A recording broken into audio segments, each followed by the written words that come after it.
E o tema também é ministério profético e as influências dos espíritos, tanto de Jezabel, espíritos de controle, que podem afetar os nossos ministérios. E como ficar livre disso, e como olhar para o nosso passado e conseguir ter segurança para seguir adiante. Amém?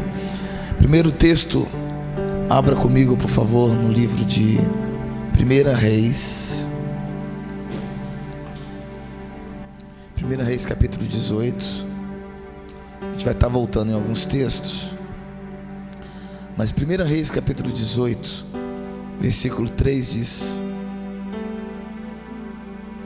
Obadias temia muito ao Senhor, porque sucedeu que, destruindo Jezabel os profetas do Senhor, Obadias tomou 100 profetas e de 50 em 50 os escondeu numa cova e os sustentou com pão e água. E dissera Acabe a Obadias: vai pela terra a todas as fontes de água e todos os rios, pode ser que achemos erva, para que vida conservemos os cavalos e mulas e não estejamos privados dos animais. Vamos parar aqui por um momento. Primeira coisa, você percebe o espírito do coração de Obadias, um homem que no meio da adversidade, no meio da morte, no meio da perseguição, ele não privou e não deixou de temer ao Senhor. Vivemos numa época muito parecida, queridos. Pode não parecer, mas o sistema está engolindo muitas pessoas. Estamos nos perdendo, nos contaminando em muitas coisas. Chegamos num momento onde, na história da igreja, onde eu creio que Deus está nos chamando de volta para os princípios simples da palavra do Senhor. Eu creio de todo o meu coração que Deus está chamando a sua igreja para voltar à simplicidade, a voltar não apenas à simplicidade, mas voltar ao coração puro e simples. Como eu estava orando, crie em nós um coração limpo, restaure em nós o espírito reto, né? Deus conhece o coração de todos os pastores do Brasil, e eu creio que a maioria tem o coração reto na presença do Senhor, de buscar a face do Senhor, não teria aberto mão de tudo o que está vivendo para viver somente uma ilusão. Mas eu creio também que ao longo dessa jornada, como aconteceu com Davi, e pode acontecer com tantos nós, muitos de nós nos perdemos nos nossos próprios caminhos. Muitos de nós ficamos contaminados, como posso dizer, a Babilônia que está aí fora, que é o mundo, e deixamos entrar muito da Babilônia dentro do nosso meio. E quando nós falamos da Babilônia, nós também falamos dos espíritos que atuam junto com ela. Nenhum desses espíritos, eu posso dizer aqui, é matar os profetas, é tentar matar os profetas no meio do seu povo. E no meio de uma situação muito parecida com essa, apareceu aqui Obadias, um homem que temia ao Senhor, um homem que cria num futuro melhor, num futuro maior. E nesse momento aqui, Obadias, ele esconde os profetas. Eu creio que o Senhor nos chamou aqui numa caverna, né? De 50 em 50 ele separou os profetas, porque as coisas grandes que Deus quer fazer não começam com grandes coisas, começa com pequenas coisas que se tornam grandes. Amém? E Obadias representa, queridos, os homens e as mulheres que temem mais a Deus do que as dificuldades. No capítulo 17, você vê algo muito interessante. Você vê no capítulo 16, versículo 29 a 30, diz que Acabe reinou, e quando Acabe reinou, ele tomou por mulher, no versículo 31, a Jezabel, filha de Etabiel, rei dos Sidônios, e serviu a Baal e se encurvou diante deles. Queridos, o espírito de Jezabel, ele funciona da seguinte forma: toda vez que nós somos ausentes, o espírito de Jezabel ele entra. é uma potestade. Quando nós falamos de Jezabel, porque na verdade não é uma mulher, é uma potestade. Potestade não é um sexo, potestade é uma potestade de espíritos demoníacos que atua quando há ausência de liderança, quando deixamos de exercer aquilo que Deus nos chamou para exercermos. E mais do que todas as coisas, o Senhor nos chama para nós sermos presentes. Em primeiro lugar, você percebe que Acabe era um homem mau, que não temia o Senhor, que no versículo 33 diz que ele irritou ao Senhor, de tanto que ele deixou os ídolos tomarem conta do seu reino. Em outras palavras, queridos, eu creio que nós vivemos um tempo onde nós temos que ter uma liderança presente. Mas liderança presente não é uma liderança com a força do nosso braço, mas a liderança do coração de Deus, paterna. Anote no seu caderno aí: o Senhor procura líderes que são pais. O Senhor procura pastores que não são autoritários, mas pastores que são exemplos. 1 Pedro capítulo 5 fala como exemplos do rebanho. Existe hoje um sentimento de manipulação em muitas pessoas, em muitas igrejas e muitos pastores, porque é mais fácil você controlar um povo que não pensa do que formar filhos que pensam. É mais fácil nós manipularmos pessoas à medida que nós tiramos proveito delas. Isso que faz o espírito de Jezabel: controla as pessoas, controla as vidas e faz com que os liderados se tornem escravos. Faz com que os liderados não pensem, simplesmente obedeçam. Qualquer coisa contra essa palavra é uma rebelião. É colocada assim. Anote no seu caderno aí, queridos: o Senhor deseja liderar, o Senhor deseja restaurar o ministério pastoral. E Ele restaura o ministério pastoral, restaurando em primeiro lugar o ministério paternidade. Existem Acabes porque faltam pais. A falta de pais gera ausência, e a ausência gera a insegurança, e a insegurança gera o que? A falta da unção do Senhor, a falta da presença do Senhor. E a falta da presença do Senhor gera a manipulação, e a manipulação gera filhos que não pensam. Gera filhos que não pensam. E todas as vezes, queridos, eu sei que esse é um tema muito complicado, mas eu creio um tema difícil de ser ministrado, pela luta espiritual que é, porque a gente expõe uma potestade. Mas mais do que todas as coisas, nós precisamos entender que Deus deseja gerar pais que gerem filhos, e filhos livres, que pensam, que têm a sua identidade preservada, filhos que têm uma vida com Deus. E para que isso aconteça, nós precisamos ser esses pais. Obadias escondeu os profetas, e na verdade Deus está procurando esses profetas agora. Deus está procurando os pais. Deus está procurando os pais. Então o espírito de Jezabel, ele funciona da seguinte forma: essa potestade, ela funciona tirando em primeiro lugar a paternidade. E quando a paternidade ela é tirada, preste atenção, todo líder que não teve um pai, ele acaba gerando também filhos que não têm pai. E todo líder que não foi um pai e não teve um pai, acaba gerando filhos que não têm pai. Por quê? Ele não sabe de outra forma. Ele não sabe gerar filhos. Então ele gera simplesmente números de pessoas. Queridos, o que Deus quer fazer conosco aqui é arrancar esse espírito do meio das igrejas e trazer de volta os pais. Trazer de volta os pais que geram filhos que pensam. O espírito de Jezabel, a primeira coisa que ele faz é: tudo que está de acordo, que está fora daquilo que foi estabelecido, é considerado como traição. E traição é punido com morte. Aqui no capítulo 16, versículo 33 diz que Acabe fez um bosque, de maneira que Acabe fez muito mais para irritar ao Senhor Deus do que todos os reis de Israel que foram antes dele. Em outras palavras, a irritação que ele fez com o Senhor foi porque, em primeiro lugar, os profetas foram mortos, a visão foi retirada, a paternidade foi arrancada. Em terceiro lugar, diz aqui no capítulo 17, seca veio sobre o povo.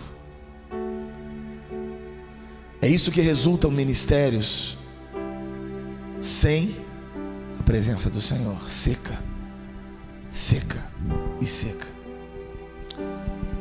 O espírito de Jezabel, ele funciona da seguinte forma: pela ausência de um líder, pela ausência da paternidade. Não é nem só a questão da presença do líder, a ausência da paternidade do líder. Você pode ter um líder autoritário, mas que não é pai. Mas a ausência da paternidade do líder, a ausência de pais que queiram que filhos sejam mais do que eles, a ausência de pais que geram filhos que queiram correr muito mais do que eles estão correndo. A ausência desse coração paternal gera essa potestade, atua tentando matar a voz profética.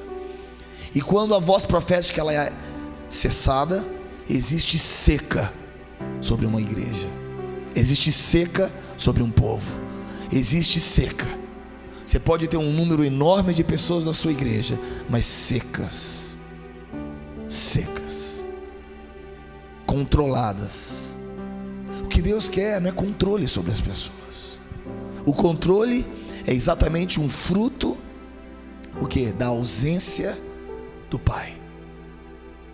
Da ausência do Pai. Tudo começou lá no jardim do Éden. Tudo começou lá. Eva, quando ela pecou, na verdade, ela estava sozinha. Por que ela estava sozinha? Na verdade, o erro começou, na minha opinião, com Adão, porque ele se ausentou. Querido, o maior erro de todas as coisas é nós termos uma liderança ausente, uma liderança que não libera a presença de Deus. E quando nós não cobrimos os nossos liderados com essa unção paternal, com essa unção da presença do Senhor, gera essa insegurança. A insegurança, ela limita a identidade das pessoas. A identidade sendo cortada, não sendo clara, porque é isso que um pai faz.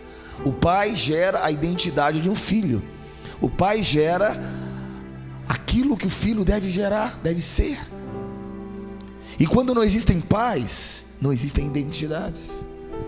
Quando não existem pais, não existe unção. E quando não existem identidades, não existe unção, existe insegurança. Então a única forma de controlar as pessoas é através do controle, da manipulação. É isso que o espírito de Jezabel ele faz. Ele manipula. Temos hoje um enorme contingente de pessoas e igrejas sendo manipulados. Temos hoje um enorme contingente de pastores que não sabem como fazer a não ser agindo na força do braço e controlando as pessoas. É isso que a potestade de Jezabel ela faz. E aqui no capítulo 17 diz que houve seca. Seca. Seca é aquilo que nós menos desejamos aqui. É a falta do Espírito de Deus, porque o Espírito de Deus não atua quando não existe a liberdade. O Espírito de Deus ele se ausenta. Depois nós vamos ver. Marque esse texto aqui, abra comigo lá em Efésios capítulo 4.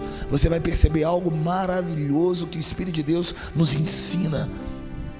Ele nos ensina que sem essa presença maravilhosa do Espírito de Deus,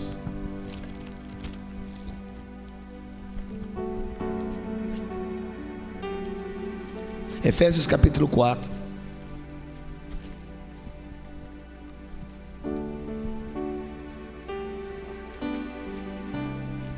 Efésios 4, versículo 1 diz assim: rogo-vos, pois, irmãos,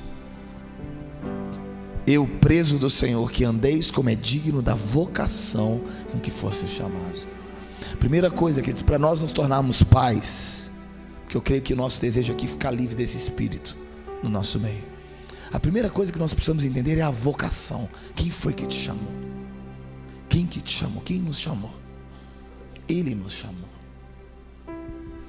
Nós não estamos aqui para julgar ninguém, muito pelo contrário, nós estamos no mesmo barco. Como eu comecei falando, está gravado, vocês estão ouvindo.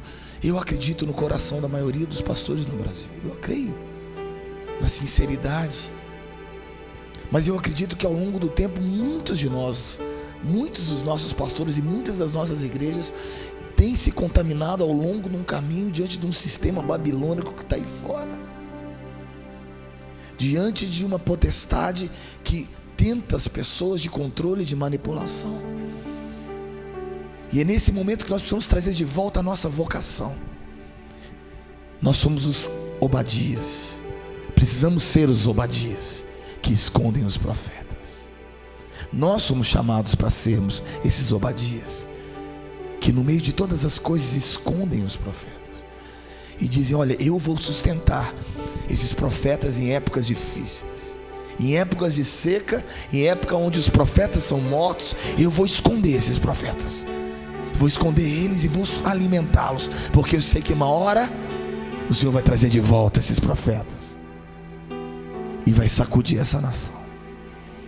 Queridos, Efésios capítulo 4 versículo 1 fala da vocação.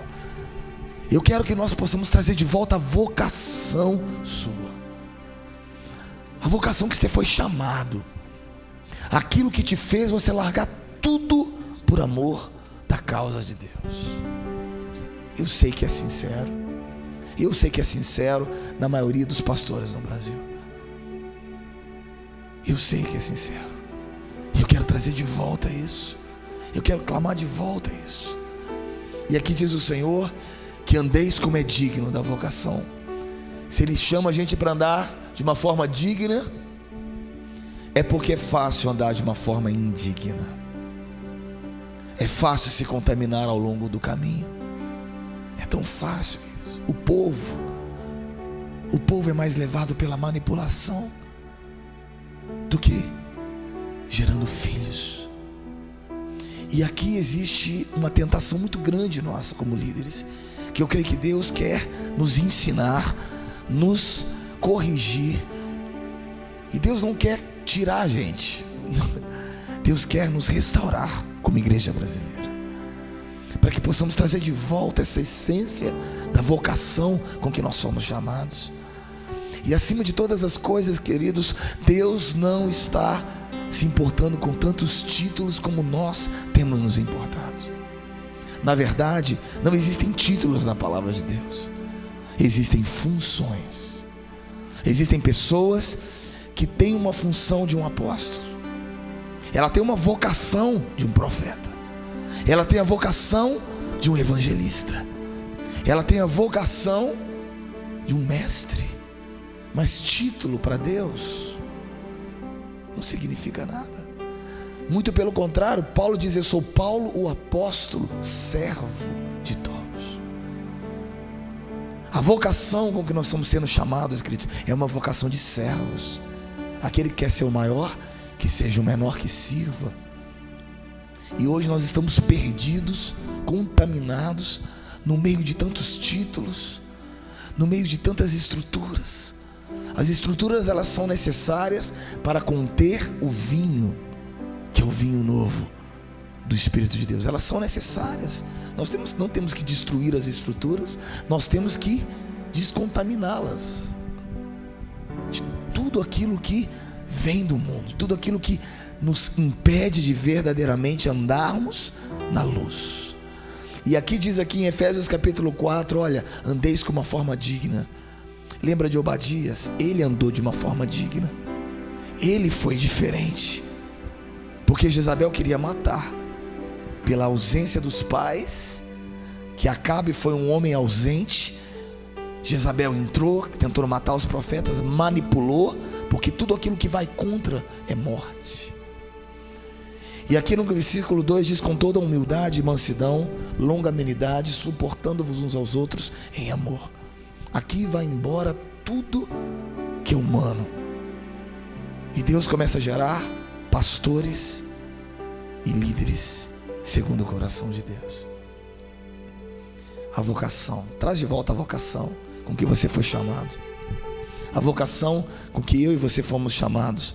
E aqui diz aqui no versículo 7: a graça foi dada a cada um de nós segundo a medida do dom de Cristo. Existe uma unção que vem diretamente, eu vou fazer um parêntese aqui para você entender. Existe uma unção que é diretamente encaixada com a sua identidade. Portanto, irmãos, se você está numa identidade trocada por qualquer coisa, a unção de Deus ela não vai fluir na sua vida. Se você é um pastor, mas na verdade Deus te chamou para você ser um evangelista, e por algum motivo você parou ao longo desse caminho, eu vou te garantir que a plenitude do seu chamado nunca vai ser executada. Com toda a sinceridade que você tiver em Deus, você vai executar uma obra de Deus, Deus vai te abençoar, mas a plenitude não, porque a plenitude ela só existe na identidade clara. E é aqui que Jezabel entra, tentando trocar as identidades. É aqui que Jezabel tenta massificando o povo. Toda vez que nós massificamos as pessoas, queridos, na verdade nós estamos arrancando a identidade delas.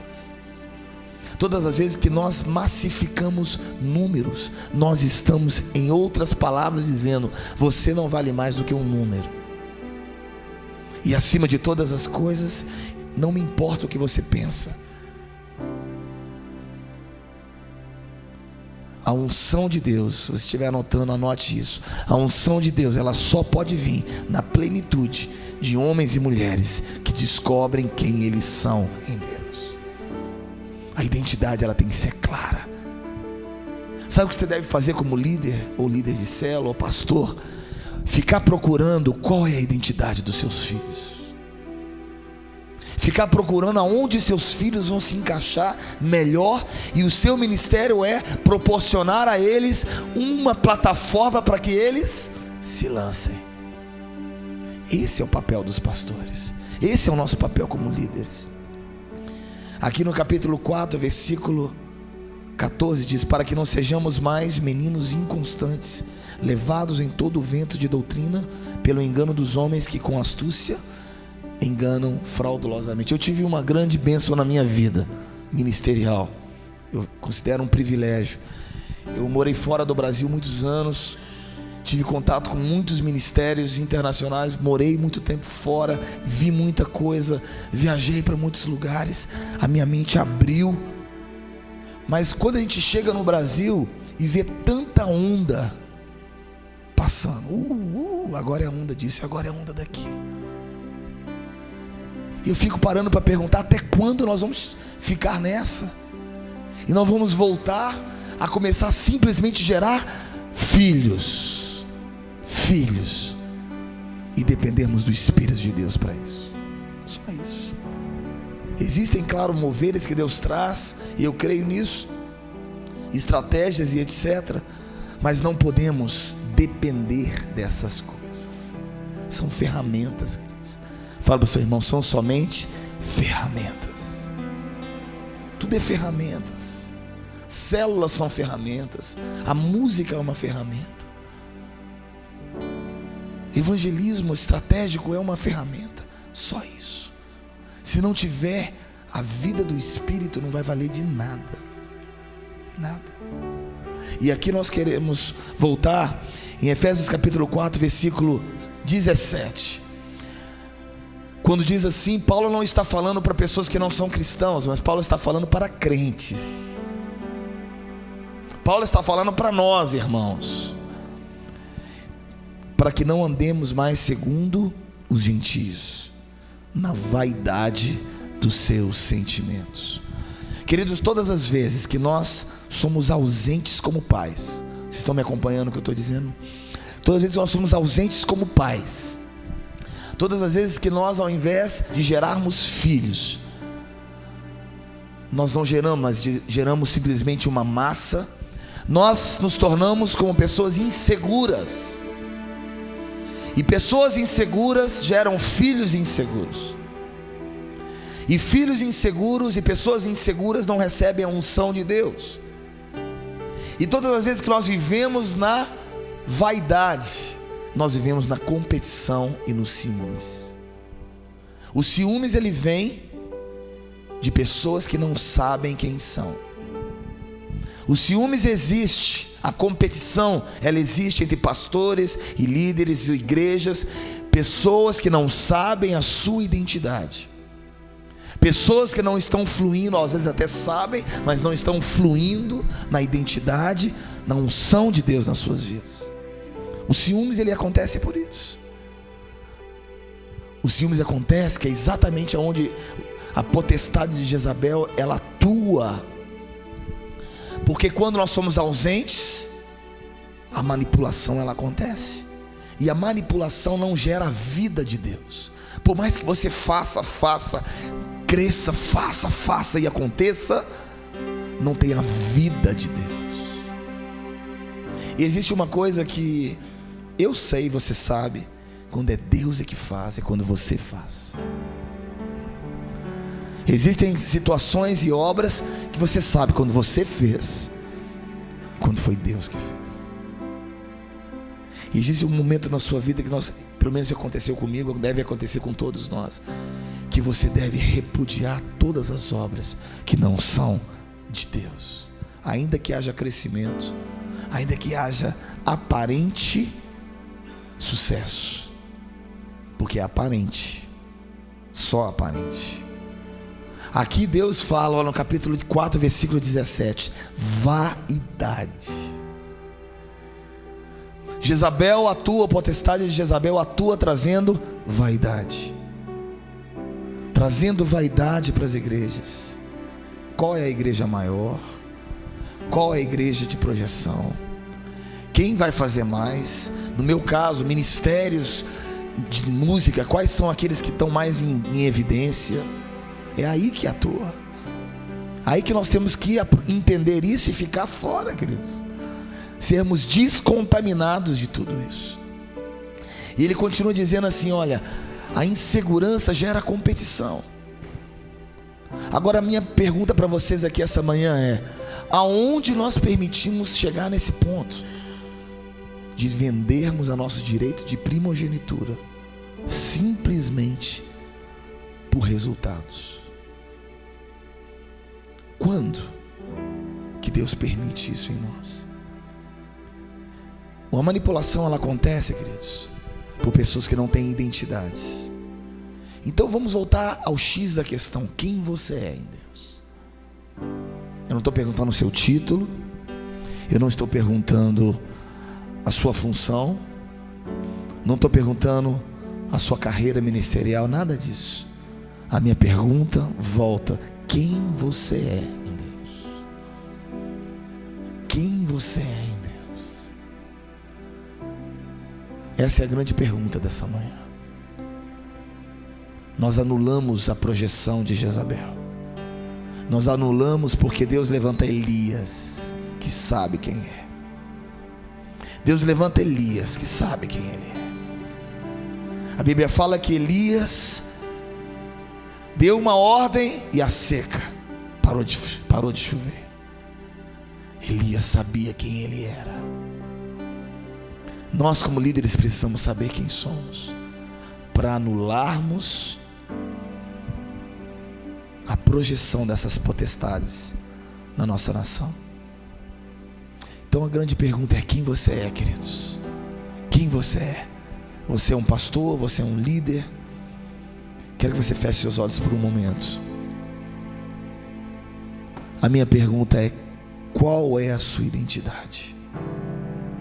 Por algum momento na história da sua vida, você vendeu o seu chamado e trocou a sua identidade por algum motivo. Por algum motivo você, talvez por estabilidade financeira, decidiu abrir mão de um chamado missionário para ser um pastor local, não sei. Ou talvez deixou de ser um pastor local por algum outro motivo, seu chamado era ser um pastor local, eu não sei. Mas o seu chamado, mas a minha pergunta para que essa manhã é: quem você é? Quem você é em Cristo? Se por algum momento você deixou isso para trás, você deixou a sua identidade para trás, o Senhor está te chamando de volta nesse lugar. E deixa eu te dar um conselho de todo o meu coração, com seus olhos fechados, para ninguém ver ninguém. Não tenha medo de abrir mão da sua posição. Não tenha medo de abrir mão do seu conforto, do seu salário. Não tenha medo de abrir mão de uma suposta segurança de um salário pastoral, se Deus te chamou para uma outra coisa. Porque quem te sustenta não é a igreja, é Ele. Deus usa a igreja, mas quem sustenta é Ele. Você precisa saber quem você é, meu irmão. Nós precisamos saber quem somos. Nós somos os Elias dessa geração. Somos os Obadias que separam de 50 em 50 os profetas.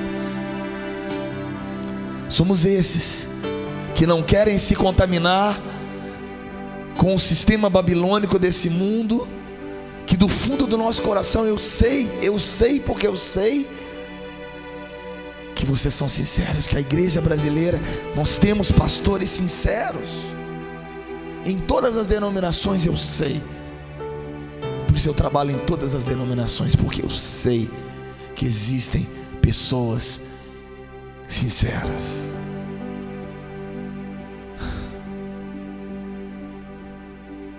Mas que ao longo de se contaminaram, perderam a identidade, perderam o foco. E aqui é o momento que Deus quer te chamar de volta para o foco. Em primeiro lugar, para a essência.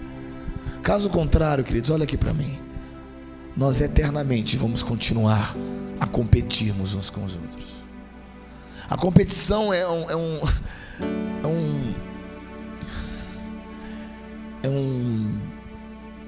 dilema, posso dizer assim, de um irmão com irmão. Eu tenho 2 filhos e o tempo todo você vê competindo para lá, para cá, criança, né? E uma das coisas que Deus falou comigo foi em Tiago. Você vê Tiago e ele fala sobre os ciúmes, ele fala sobre essa competição. Será que isso não foi algo que aconteceu na sua própria vida?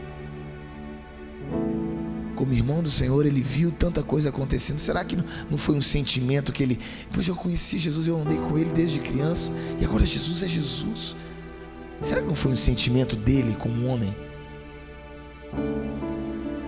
Não sei, pode ser que sim. Mas ele escreveu sobre isso, sobre ciúmes. E eu vejo, queridos, que isso é uma coisa eminente no nosso meio, a não ser que você saiba quem você é. Porque a Bíblia fala aqui que aqueles que não sabem quem são entenebrecidos no entendimento. Quer dizer, deixam de entender. Capítulo 4, versículo 17 e 18. Separados da vida de Deus. A vida representa o Espírito de Deus. Quando você é inseguro, quando você não sabe quem você é, quando você é contaminado pelo espírito babilônico e pelas potestades de Jezabel, você acaba não conseguindo ver, não consegue fluir no espírito, porque a sua labuta, o seu trabalho é conquistar alguma coisa. Você acaba vendo um irmão que está crescendo mais do que você, ciúmes brota. É aí que uma pessoa tenta matar a outra. Você não mata com palavras, mas você também mata com ausências. Você mata com ausências. Pais foram gerados para levantar os filhos. Pais existem para que veja um filho, um potencial na sua igreja que é maior do que o seu. Você vai lá e investe tudo que você tem nele para que ele faça mais do que você. sem se importar, querido, não estou nem aí se um dia ele vai tomar meu lugar ou vai ser maior do que eu. Que glória a Deus, que seja,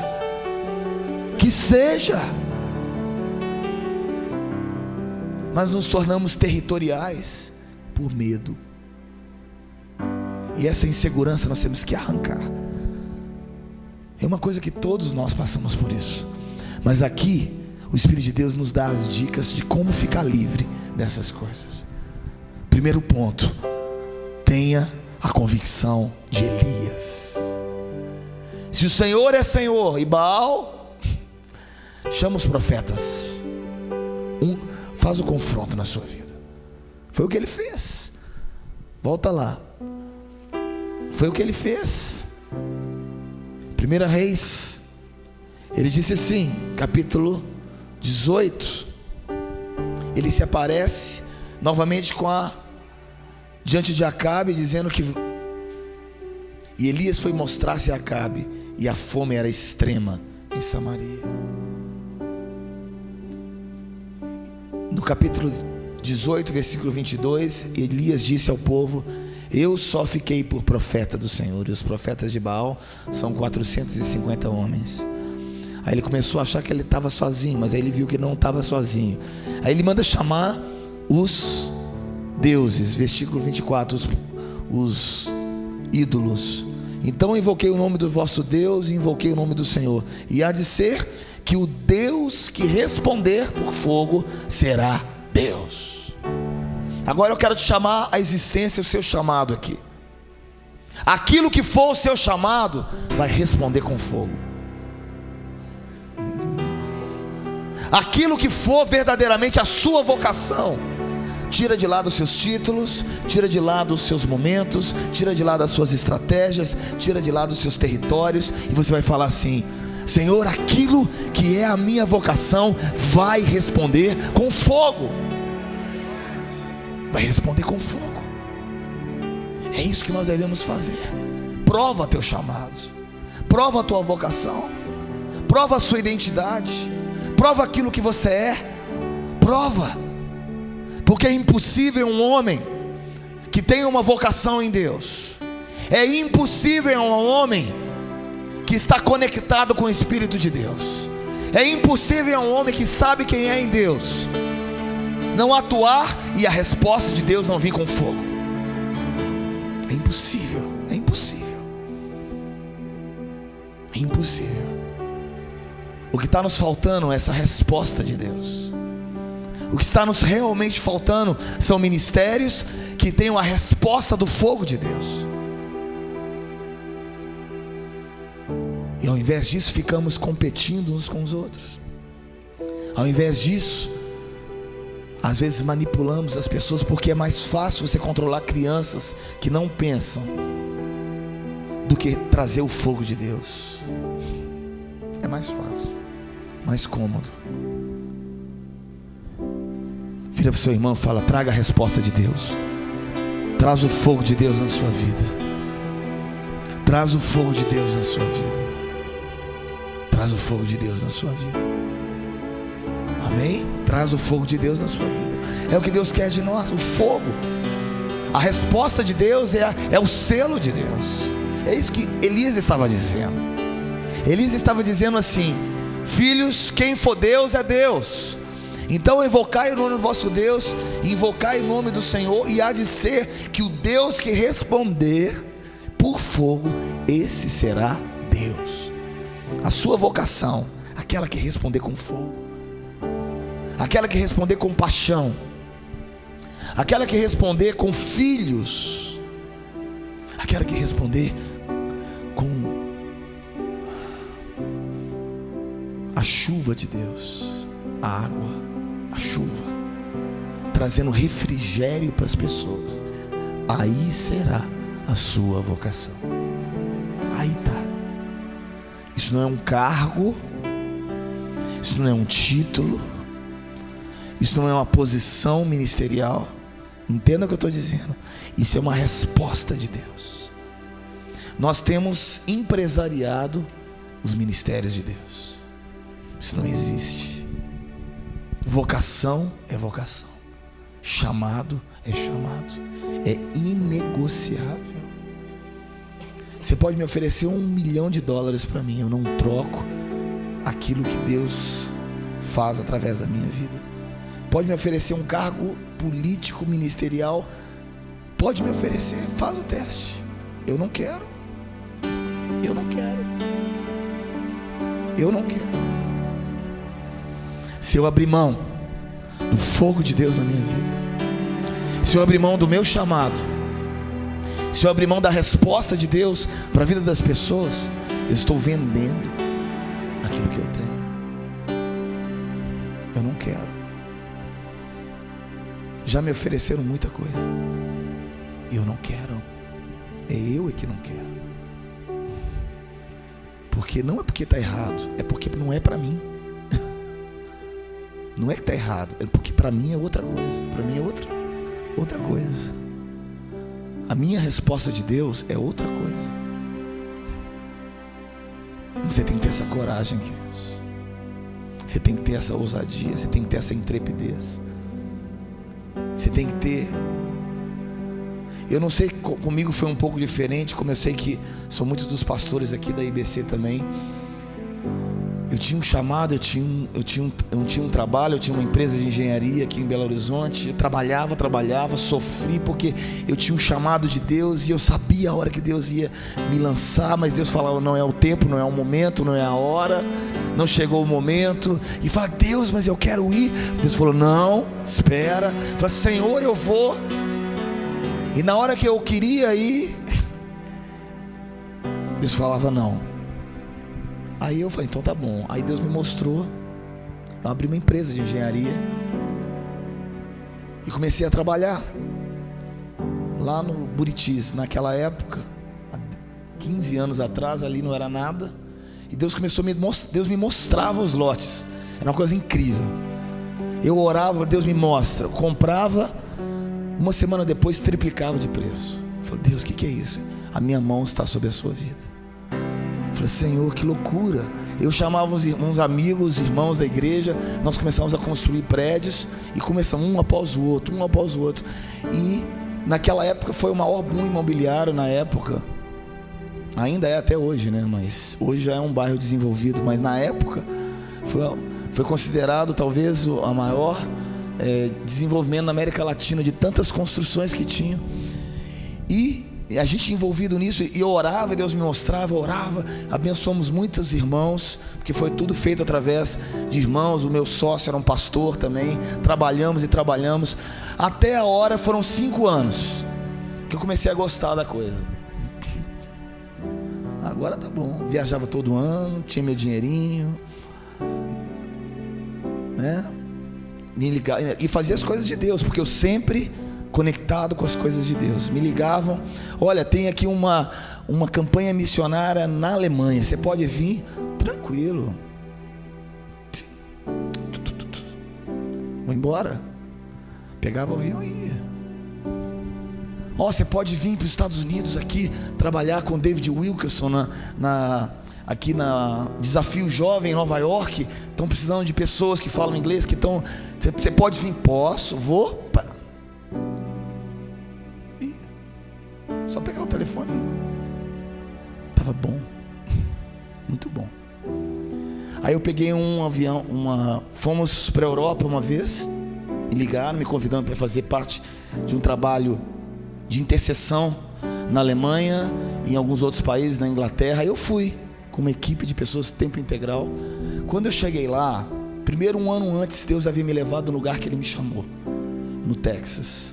Eu morei no Texas mais de um ano, quase um ano, e ali Deus me chamou. Puxa, meu chamado, a minha vocação.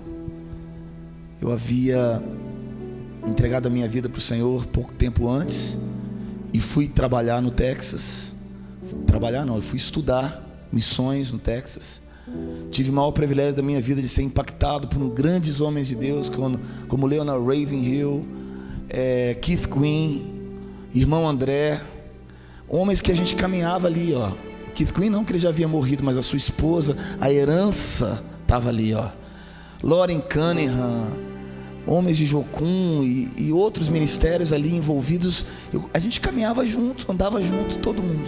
Eu fui criado ali. E Deus me levou de volta um ano antes. Eu estava passeando. Fui passear, fui rodar, rodei 15 estados americanos, só viajando, só conhecendo, passeando, visitando igrejas, ministrava, mas na benção. Quando eu cheguei lá, Deus falou: agora vai chegar seu tempo. Eu falei: Deus, mas agora, Senhor? Agora que a coisa está boa. Aí Deus falou: vai chegar seu tempo, está chegando. Eu falei: então tá bom, vou voltar para os Estados Unidos. Primeira ideia minha, vou voltar para cá. Ele falou: espera que eu tenho algo melhor para você. Aí eu voltei para o Brasil. Aí eu fui nessa viagem de intercessão na Inglaterra, Alemanha. No meio da intercessão, o Senhor começa a me usar. O Espírito de Deus me toma ali, eu começo a me usar, eu começo a falar, e Deus começa a me levantar no meio do grupo, e foi aquela loucura. Voltei para o Brasil sozinho. Peguei um trem na Alemanha em direção à Inglaterra. E naquele trem eu evangelizava, todo mundo que eu evangelizava caía no poder de Deus, chorava, e eu estava ali evangelizando. E Deus falou: agora está chegando o seu tempo. Por muito tempo você quis. Existe um tempo que Deus te estabelece, que chama, mas existe um momento que Ele te estabelece. A sua vocação é essa. E não venda teu chamado. Não venda teu chamado. Quando eu cheguei no Brasil, já liguei direto pro meu sócio, falei: olha, dentro de 6 meses nós vamos terminar algumas obras, vamos estar num processo, eu vou passar tudo que eu tenho para você e eu vou embora para os Estados Unidos, porque a minha ideia de ministério era lá, não era aqui. E aí eu vou. Faltava um mês antes do meu contrato acabar, do meu ministério começar, eu pegar meu avião. Eu tinha vários apartamentos, eu tinha montado toda uma estrutura para mim, né? Assim, para eu poder ir financeiramente estável. Um mês antes o telefone toca. Eu pego o telefone, o que aconteceu? Mais de 5 anos de obra, nunca aconteceu nada. O telefone nos toca, fala: corre numa obra que aconteceu um negócio. Peguei o carro, fui. Quando cheguei lá, um pastor amigo nosso, que dirigia uma das nossas obras, o elevador caiu do 5º andar, soltou um pino e ele morreu. E eu olhei ali e falei: Deus, eu não estou acreditando. Por que isso? Por que isso? Aí eu voltei chorando para casa, em primeiro lugar por ele, né? Pela família dele. Tudo que ia acontecer depois, todos os meus planos foram por água abaixo. E Deus falou comigo assim: se o grão de trigo caindo na terra não morrer, fica ele só. Mas se ele morrer, ele produz muitos frutos. Essa morte vai produzir muita vida na vida de pessoas. E ali naquele meio daquilo tudo, a gente envolvido com todo um processo para até provar. Nós havíamos terceirizado a empresa de elevador, até provar o que realmente havia acontecido. Foi um acidente, né? Eles foram responsabilizados, mas nós também fomos. Tivemos que dar uma indenização enorme. Perdi muita coisa do que eu tinha, e toda a minha estrutura Deus puxou meu tapete. E no meio de tudo aquilo, Deus falou assim comigo: Ricardo, você não tem um respaldo de uma igreja local. Eu tinha uma igreja local, mas eu não respaldo financeiro de uma igreja local.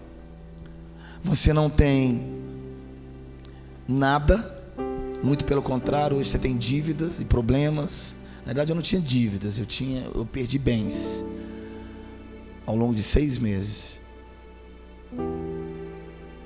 Você pode voltar para trás e dizer assim: não chegou o tempo ainda, vou construir mais um pouquinho meu tempo, depois eu volto para o meu ministério, né? Para saber exatamente.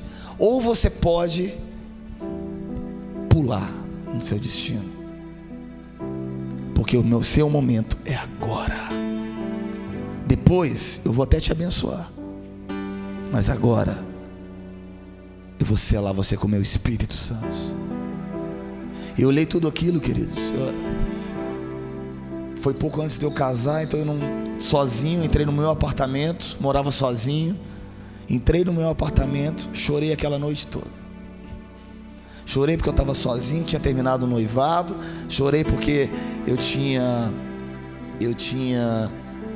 naquele momento ali, eu não sabia o que fazer. Chorei porque os meus planos de ir para os Estados Unidos foram embora, que eu tinha que ficar no Brasil. Chorei porque eu não sabia o que fazer. E chorei porque Deus estava mandando eu ir, não voltar para trás. Eu não sabia o que fazer. Aí eu entendi que chamados são gerados pela dor. Chamados são gerados esticando as pessoas. Os verdadeiros chamados do Senhor, Elias foi esticado. Olha Elias, ele estava ali, grande profeta, matou os profetas de Baal. Logo depois Jezabel vai lá e manda uma mensagem para ele dizendo que vai matá-lo. Ele se esconde numa caverna. Deus esticando Elias. Somos homens comuns, só com um chamado diferenciado. Daquilo tudo, queridos, eu entrei num lugar, eu entrei numa escola naquela época de intercessão. E naquela escola, o pastor, naquele dia, ele disse assim: olha, estava acontecendo em Belo Horizonte um treinamento. E aquele pastor um dia falou assim: olha, você vai sair, e no momento que você entrar, você vai deixar todos os seus problemas do lado de fora. Vamos fazer um ato profético. Quando você entrar, você vai deixar tudo para lá. Naquele momento eu lembro que Deus me colocou essa escolha: a escolha do bom e a escolha do melhor. Eu creio que é a mesma escolha que Deus quer fazer com você. Existe o bom, mas existe o melhor. Bom é um chamado, melhor é a resposta de Deus. Eu entrei, chorei muito, mas eu falei: Senhor, eu não vou voltar atrás. Meu sócio falou assim: você está ficando louco? Você está ficando doido? Minha família achando que eu era maluco, doido. Eu peguei minhas coisas e falei assim: eu não vou voltar atrás. Fiel é o que me chamou, e fiel é aquele que vai me sustentar. Não preciso de homens, não preciso de vidas, não preciso nem de uma estrutura. Se Deus me chamou, Ele vai me sustentar.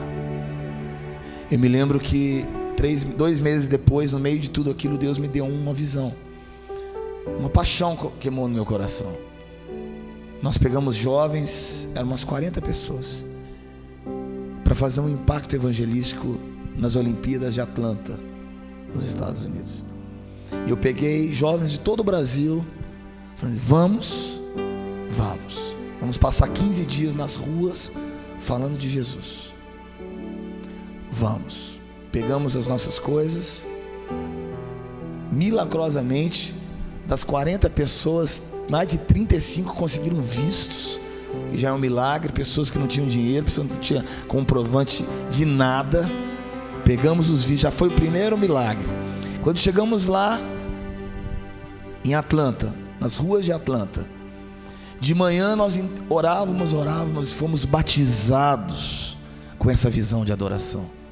A visão de adoração não nasceu no meio só de todo mundo, nasceu antes. 1996 comigo foi. No meio das ruas de Atlanta, nós estávamos reunidos ali, chorando pela presença do Senhor. Deus nos mostrava tudo o que ia acontecer. Existe um dia, vou contar rapidamente uma experiência, rapidamente. No meio da noite, quantos se lembram de um atentado terrorista que houve na Praça Centennial em Atlanta, de terroristas que jogaram uma bomba? Alguém lembra disso? 1996? Não? Bem, aconteceu isso. Nas Olimpíadas de Atlanta, lançaram uma bomba na praça principal de Atlanta, e eu estava a um quarteirão de lá. Ouvimos as bombas à noite, e nós estávamos com os rapazes, reunimos o pessoal de dia. Foi uma ameaça terrorista, que acabou não deu em nada, mas foi uma ameaça. voltamos com o pessoal. E naquele dia nós chamamos todo mundo e demos essa ordem: olha, queridos, se vocês querem voltar para o Brasil, podemos voltar, vocês podem voltar. Eu vou lá, no mesmo lugar, e nós vamos continuar evangelizando. E naquele dia, uma irmã teve uma visão assim de uma camisa escrita Irã. E nós oramos, intercedemos, tivemos uma revelação que naquele momento em diante existiria uma luta entre Estados Unidos e as nações muçulmanas. E nós começamos a orar e a cobrir os Estados Unidos e a cobrir. Quando nós chegamos lá, o Zezinho lembra muito disso, porque a sobrinha dele foi conosco. Ela foi chave, ela foi capa da USA Today, uma das maiores revistas americanas nos Estados Unidos. Ela com uma flor assim, evangelizando e falando de Jesus para as pessoas. Capa principal, uma foto enorme na capa. E no meio de tudo aquilo, uma multidão de pessoas perto dos estádios. O Senhor manda a gente ajoelhar e pedir perdão pelos pecados dos Estados Unidos. E nós nos levantamos e começamos a orar. E pessoas de várias nações começaram a se aproximar da gente. Nós começamos a adorar o Senhor, clamar ao Senhor. Pessoas eram tocadas, pessoas eram cheias do Espírito Santo no meio da rua, queridos. No meio da rua. Não era um culto, não, era no meio da rua. As pessoas, elas eram atraídas pelo Espírito de Deus. E elas foram tomadas por Deus. Quando elas caíam no chão, elas entregavam as suas vidas para Jesus. Foi aí que mais de 5 televisões do mundo inteiro se reuniram, tentando registrar o que estava acontecendo, que era uma multidão de pessoas. Foi aí que eles tiraram a foto. Tiraram a foto do USA Today dessa menina, que era uma das meninas da equipe, que é a Márcia, que é a sobrinha do Zezinho. E aí, quando aconteceu isso, nós já estávamos fechando, pessoas tinham sido tocadas, o poder de Deus havia caído. Naquele momento, chegam 4 rapazes. Quando eles se aproximam de nós, muçulmanos, quando eles chegam perto de nós, eu perguntei: de onde vocês são? Eles falaram assim: nós somos do Irã. Na mesma hora Deus me lembrou aquilo que Ele havia falado com a gente de manhã, naquele dia de manhã. E eu falei assim com eles: nós só estávamos aqui esperando vocês chegarem. Quando eu falei isso, queridos, o poder de Deus caiu sobre eles. E eles entregaram suas vidas para Jesus. Muçulmanos entregaram as suas vidas para Jesus. Muçulmanos. Dali para frente foi uma experiência após a outra. Foi ali nas praças de Atlanta que Deus me deu um chamado para clamar pelas nações da terra. Voltamos para o Brasil incendiados pelo Espírito de Deus. Pegava fogo, o avião pegava fogo. Ali nasceu a visão de Cuba, ali nasceu a visão das nações, as visões de adoração. Nasceu ali a visão da música, da adoração, de impactar essa geração. Tudo nasceu ali, no coração, na praça de Atlanta. Eu sempre brinco que o chamado não é para o Brasil só, é para as nações da terra. Porque nasceu fora, porque é para fora. E quando nós voltamos para o Brasil, Deus me falou: Ricardo, lembra? O grão de trigo caindo na terra, se ele não morrer, ele fica só. Mas se ele morrer, ele produz muitos frutos. Muitos frutos. Voltamos para o Brasil e daí tudo aconteceu. Eu contei essa experiência para você, queridos, porque há um preço. E eu não vendo isso por nada nesse mundo. Não vendo. Pode me oferecer o mundo inteiro, mas eu não abro a mão do meu chamado por nenhum cargo ministerial fora da vontade de Deus. Eu quero a resposta de Deus. Eu quero isso. Eu nasci assim. Eu nasci no meio de tudo isso. Já houveram momentos que o Espírito de Deus nos tomou. Já aconteceu comigo. Não foi com outro, aconteceu comigo já. A gente na Espanha, evangelizando muçulmanos, o Espírito de Deus nos tomou. Quando eu ouvi, eu estava falando francês fluentemente. O Espírito de Deus me tomou, comecei a falar. Todo mundo olhando para mim, mas Ricardo, você não fala francês? Eu não falo. O rapaz que era da Argélia, se não me engano, ficou do meu lado assim: o que está acontecendo? Eu falei: não sei, o Espírito de Deus. Espírito de Deus. Eu me lembro que eu trouxe uma palavra para ele, que ele voltaria para a Argélia e seria um missionário muçulmano se convertendo instantaneamente. Um clique. Eu não estou contando isso porque isso não tem nada de mim. Isso é só a resposta de Deus, de um ato de obediência. Só isso. É a resposta de Deus de um ato de obediência. É por isso que eu não troco isso. Por isso que eu não vendo isso. Porque eu sei o preço que eu já paguei. Eu já paguei um preço. Eu não vou abrir mão dele. Queridos, nós podemos viver num ministério sobre a influência de Jezabel. Podemos viver num ministério sobre a influência de uma manipulação. Ou nós podemos nos tornar Elias, ou Obadias, que escondem os seus profetas. Aí nasceu a escola do clamor, né? Que nada mais é do que o ministério Obadias, um lugar de esconder os profetas,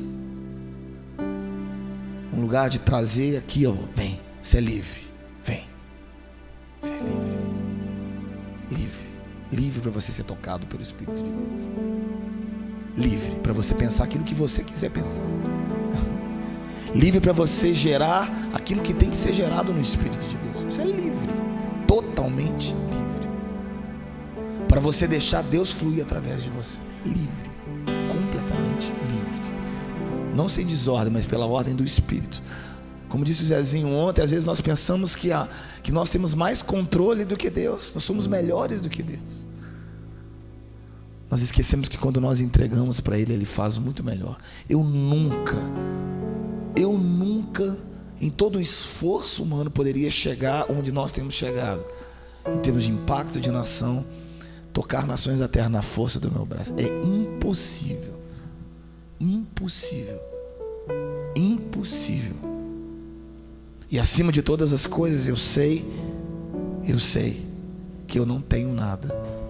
Eu sei que eu não sou nada. Eu não sou nada. Se Deus abrir meu coração, eu vou ser aqui igual Davi. Eu choro. Deus sabe das minhas incapacidades. Deus sabe das minhas dificuldades. Deus sabe das minhas lutas. Mas Deus sabe da minha paixão.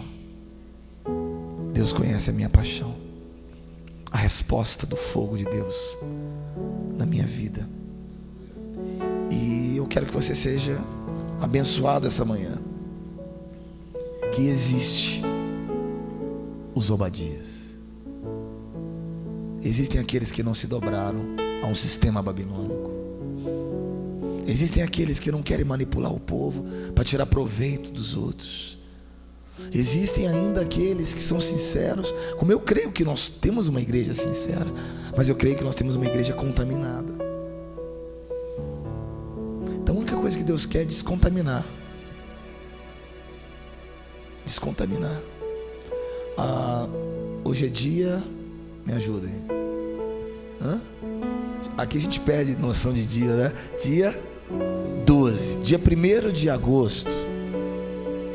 Para quem não sabe, dia 9 de julho, nós gravamos um DVD lá na Batista Central, falando sobre o amor de Deus, a presença de Deus. Foi algo tremendo.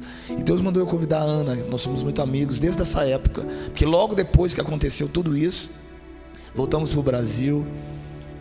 E o Dan, que vai estar aqui sexta-feira, que é um grande profeta de Deus nessa nação, e ele me convidou para ser um dos seus tradutores na época, 1997, um ano depois. E eu comecei a andar com ele. Aí eu fui ser membro lá da Igreja Batista de Contagem, junto com o pastor Cirilo, David. Começamos a gerar filha. A Heloísa Rosa é minha filha na fé, e tantos outros adoradores que começaram a ser gerados ali no meio de tudo isso, dessa liberdade do Espírito. Tudo isso nasceu ali. 1999, Deus coloca no coração da Ana e meu, nós fizemos o primeiro Som da Chuva, junto com a Marte que fez, mas a gente juntou todo mundo, fizemos um Nas Alturas e logo depois um Som da Chuva. E naquele dia Deus lembrou dos poços de avivamentos que existiam em Belo Horizonte. Aquilo que o Zezinho não contou para vocês, mas foi o pai dele que gerou esse avivamento. José Rego do Nascimento.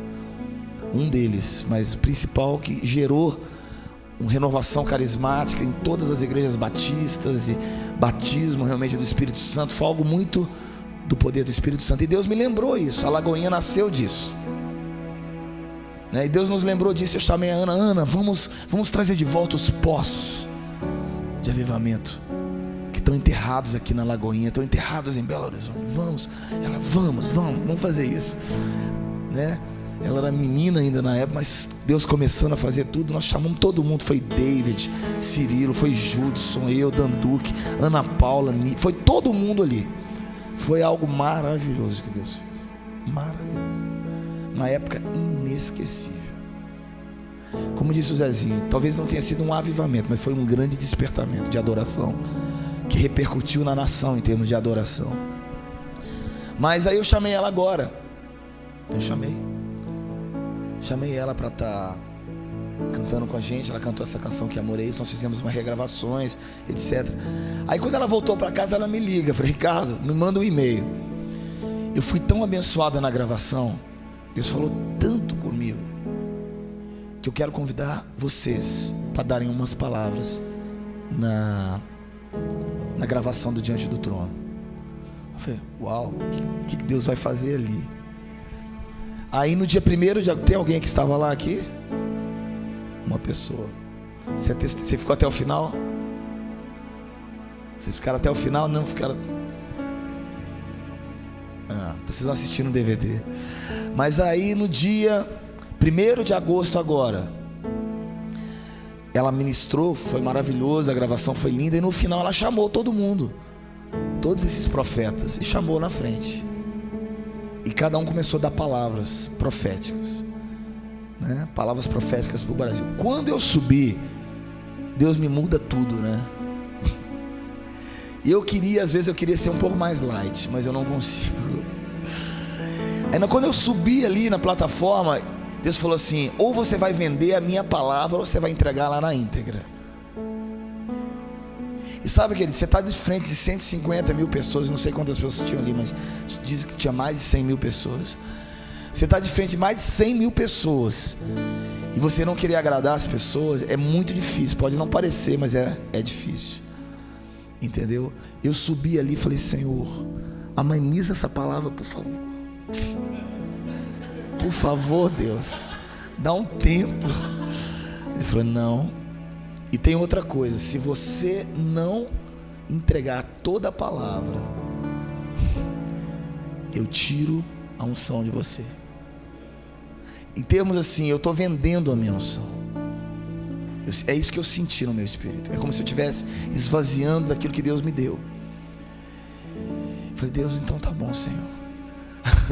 Que eles ou me amem ou me odeiem, mas aleluia. Subi, eu mandei um e-mail para Ana antes. Falei assim: Ana, essa foi a palavra que Deus me deu. Julga a palavra. Ela falou: é de Deus. Vamos embora. Subimos lá em cima. Ela chamou algumas pessoas, deram umas palavras. Quando eu subi, Deus me deu uma palavra assim: que a glória da segunda casa seria maior do que a primeira, não pelas estruturas, mas porque Jesus ia pisar nela. E que não era pela força do braço do homem, mas pelo Espírito de Deus. E aí comecei a falar que Deus queria quebrar as estruturas do homem para trazer as estruturas de Deus. Deus queria quebrar toda a mão do homem sobre as nossas igrejas para trazer as estruturas do Espírito de Deus. Aí foi, daí para frente, o Espírito de Deus começou a falar que o novo mover que ia vir seria um mover onde... Aí foi muito mais coisa que eu não me lembro mais. Depois no DVD vocês veem. Mas aí Deus começou a falar sobre esse próximo mover. Deus tinha que arrancar das nossas mãos o controle para que nós pudéssemos experimentar as curas, os milagres, os toques, que enquanto estiver na mão do homem nós não vamos experimentar isso. Não tem jeito. Mas na hora que nós soltarmos, é a mesma palavra, nós vamos ver os cegos ver, os surdos ouvir, os coxos andarem, e nós vamos ver coisas que o homem jamais viu. Mas nós precisamos andar sobre as águas. E por aí foi, tem mais coisa que eu não me lembro. Quando eu saí dali, essa potestade me atacou. essa potestade me atacou. Minha esposa ficou doente. Eu voltei para casa. Falei: Deus, o que está acontecendo? Deus falou: é porque a potestade está atacando o Brasil. Essa potestade de controle tem atacado o Brasil. E nós confrontamos de cara. Quantas milhares e milhões de pessoas podem assistir uma palavra dessa? Uma palavra, um versículo talvez, de uma resposta de Deus, uma obediência. Eu preferia ter tido mais, mas a verdade é essa. Aí Deus falou comigo: é isso que eu quero. Naquela hora, sabe o que Deus falou comigo? Ele falou assim: olha, na minha mente veio assim: pronto, acabou tudo, acabou o ministério, acabou tudo. Aí eu falei: Senhor, eu prefiro voltar a trabalhar, porque eu não tenho vergonha de trabalhar, eu não tenho medo de trabalhar, gosto de trabalhar, tenho uma profissão, tenho uma ideia, não tem problema, eu volto a trabalhar, mas eu não vendo a minha palavra. Eu prefiro voltar a trabalhar secularmente do que vender a minha palavra, vender aquilo que Deus colocou no meu coração. Ponto final. Fiz essa escolha. Falei: Simone, você está comigo? Falei com ela: Simone, você está comigo? Falei com a minha esposa: você está comigo? Ela falou: estamos como família, estamos. Não vendemos o que Deus nos deu, mesmo que eu tenha que correr atrás de outras coisas. Ponto final. Porque eu sei que Elias foi sustentado pelos corvos, ao beira de um rio, de um riacho. Quem me sustenta é o Senhor. E chega uma hora que você precisa entender isso, queridos. Quem te sustenta são os corvos. Pode ser uma igreja, pode ser um ministério, pode ser um CD. Deus pode usar qualquer coisa. Ele usa essas coisas para me abençoar. Mas são corvos, são um sustento.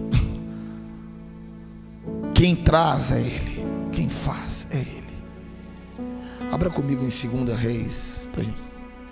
Uau! Eu queria completar essa palavra.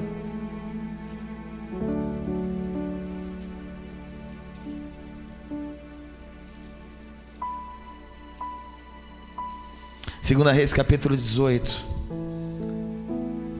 fala sobre Ezequias, um homem que tinha tudo para dar errado,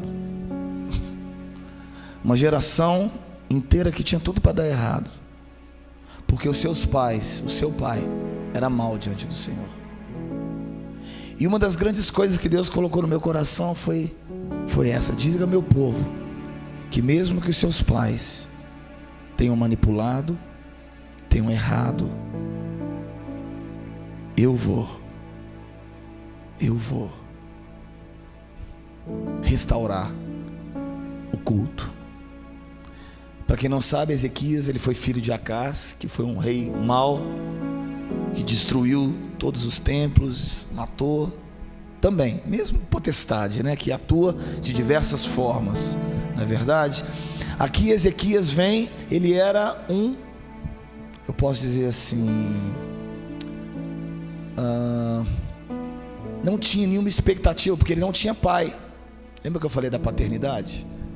Ele não tinha pai. O seu próprio pai, a sua forma de ver, o seu modelo de autoridade, achei a palavra, o seu modelo de autoridade era o pior possível, Acás. Mas aconteceu algo no coração de Ezequias que me chama muita atenção, que eu quero terminar com essa palavra. Ezequias diz aqui no capítulo 18 que ele era filho de Acás e começou a reinar com 25 anos de idade. Quando começou a reinar, e 29 anos reinou em Jerusalém. E ele fez o que era reto aos olhos do Senhor, conforme tudo que fizera Davi. O quê? Mas o pai dele não era Acás?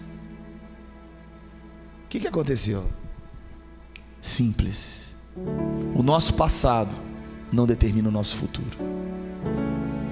Você pode ter tido modelos de autoridade errados, que Deus traz para você pais espirituais. Nesse momento aqui, queridos, Ezequias, ele olhou e viu Acás, mas na verdade ele lembrou de Davi, e ele adotou Davi como seu pai. Ele adotou e abraçou a herança de Davi na sua vida. Não importa a sua origem, não importa seu passado, nem mesmo de pecados, nem mesmo de estrutura. O que importa é o seu futuro. Se você abraça seu pai. Mas Ezequias teve um pai. O seu pai era mau, Acaz, mas Deus colocou a herança. Deus colocou o que? Modelo de autoridade. Lembrou Davi. Davi era o modelo de autoridade dele. E isso, queridos, bloqueia Jezabel. Isso bloqueia a autoridade de manipulação. Você está me entendendo? Isso bloqueia porque ele honrou o seu pai. E no momento que ele fez isso, aqui no capítulo 18, versículo 2, diz que ele fez conforme tudo. Ele olhava para Davi, ele lembrava de Davi, ele queria copiar Davi. Ele falava: Davi, ele fez isso, então eu devo fazer isso. Os valores de Davi eram esses, então eu vou adotar esses valores para mim. Não importa o meu passado, o que me importa é meu futuro. Não importa quem você já foi, não importa o que você está amarrado, o que importa é o que você vai ser. O que importa quais são os modelos de autoridade, os valores, os referenciais que marcam a sua vida. Isso faz diferença no seu futuro. Você precisa desses referenciais, você precisa desses modelos, você precisa desses exemplos, você precisa desses pais. E aqui a Bíblia fala no capítulo 18, versículo 4, e esse tirou os altos e quebrou as estátuas. Primeira coisa que ele lembrou, falou: Davi não gostava de estátua, Davi não gostava de ídolos. Ele arrancou e deitou abaixo os bosques e fez os pedaços da serpente de metal que Moisés fizera, porquanto até aquele dia os filhos de Israel lhe queimavam incenso e lhe chamavam Neutzan. No versículo 5: o Senhor Deus de Israel confiou, de maneira que depois dele não houve seu semelhante entre os reis de Judá, nem entre os que foram antes dele. Uau! Ele confiou. Ele lembrou que ainda existem pessoas que confiam. Ele lembrou que ainda existem pessoas que se lançam. Ele lembrou que ainda existem pessoas que não medem esforços, não vendem o seu direito de primogenitura por nada nessa vida. Ele lembrou de tudo isso. E ele fez outras coisas. Ele continuou. No versículo 6 diz que ele se chegou ao Senhor e não se apartou dele, e guardou os mandamentos. Ele se achegou ao Senhor. Se achegou significa intimidade. Se chegar significa adoração. Adoração, queridos, que Deus quer trazer na sua vida é momentos que Deus vai poder tocar em você. Como eu falei, seja como um pai. Por isso que eu amo a música, eu amo a adoração, porque eu sei que é um momento às vezes que a gente se quebra na presença do Senhor. É uma estratégia que Deus coloca. E mais do que isso, é como se você se torna uma criança frágil. Você deixa de ser tira aquela capa exterior, muitas vezes de um título, de uma estrutura, e se torna uma criança frágil para ser tocada nas mãos do Senhor. Isso significa adorar o Senhor. Isso significa confiar no Senhor. E aí ele diz assim, ele guardou. E no versículo 7, assim foi o Senhor com ele, para onde quer que saia, se conduzia com prudência. Vamos descer aqui um pouco mais abaixo, no versículo 13, diz que Ezequias subiu a Senaqueribe, rei da Síria, e contra todas as cidades fortes de Judá, e as tomou. Senaqueribe, o inimigo, potestades, ele tomou de volta. Ele não se amedrontou com espírito de intimidação. Ele não ouviu as ameaças do mundo exterior, mas ele tomou posse daquilo que pertencia a ele. Ele restaurou o culto na casa do Senhor. Ele restaurou a cana quebrada, como está aqui no versículo 21. Tu confias naquele bordão de cana quebrada. Ele restaurou aquela cana que estava quebrada. mas não totalmente quebrada. Para a gente terminar, abra comigo aqui no capítulo 19, versículo 1. Diz que aconteceu que Ezequias, tendo ouvido, rasgou os seus vestidos e cobriu de saco e entrou na casa do Senhor. E ele restaura o culto. Versículo 4 bem pode ser que o Senhor teu Deus ouça essas palavras. Faz a oração. E seus servos do rei Ezequias vieram a Isaías. Versículo 6, Isaías lhes disse: assim direis ao Senhor, assim diz o Senhor, não temos as palavras que ouviste. Queridos, o que Deus fez através da vida de Ezequias foi maravilhoso. Ele restaurou o culto e restaurou também a Páscoa. Ele restaurou um novo tempo. Um novo tempo. Um novo tempo. Eu creio que Deus te trouxe aqui essa manhã e durante esses dias, na minha opinião, para você reavaliar os seus pais espirituais. E pais espirituais transcendem até mesmo liderança, referências. Você pode prestar liderança a sua vida a uma pessoa, mas ter modelos também de autoridade, porque nós somos um corpo. A minha pergunta essa manhã é: você quer se tornar como uma criança vulnerável, tocável, tratável e imune aos espíritos de Jezabel? E você vai começar a saber a resposta de Deus no seu ministério, o fogo de Deus através da sua vida. Você vai começar a orar e as pessoas vão ser tocadas. Mas a primeira coisa, saiba quem você é em Deus. Não tenha medo de mudar aquilo que tem que ser mudado. Não tenha medo de abrir mão daquilo que Deus pediu você para abrir mão. Não tenha medo de perder para Deus. Uma coisa você não pode abrir mão. Uma coisa só. Se vocês ouvirem tudo durante esses dias, se vocês se lembrarem disso, eu te garanto que a sua vida nunca mais vai ser mudada. Não abra mão da resposta de Deus na sua vida. Não importa o preço, não importa o custo, não importa o que você tenha que enfrentar, não abra mão da resposta de Deus na sua vida. O seu direito de primogenitura é inegociável, líderes. Seu direito de viver a sua vida intensa para Deus é inegociável. Davi foi chamado de homem segundo o coração de Deus, não porque ele era perfeito, mas porque ele não negociava a presença de Deus. Ele não negociava a sua vida com Deus. Vamos ficar de pé, irmãos. Uma nova história.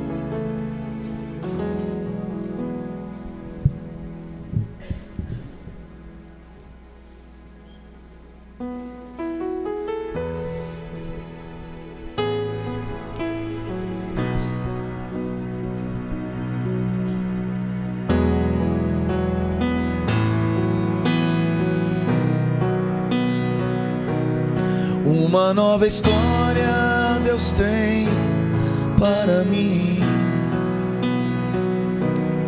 Um novo tempo Deus tem para mim.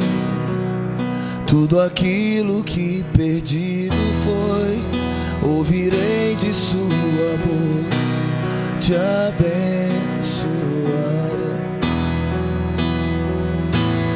Uma nova história Deus tem para mim.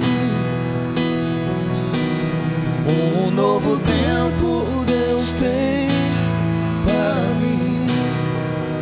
Tudo aquilo que perdido foi, ouvirei de sua boca, te abençoarei. Uma nova história Deus tem para mim.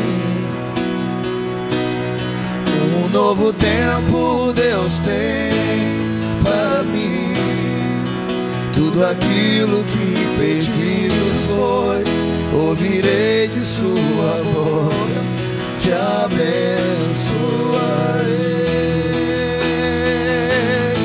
Uma nova história Deus tem para mim. Novo tempo, um novo tempo Deus tem para mim. Tudo aquilo que pedido foi, ouvirei de sua boca, te abençoarei.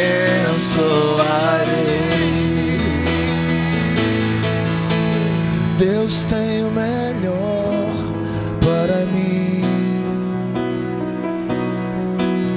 e Deus tem o melhor para mim.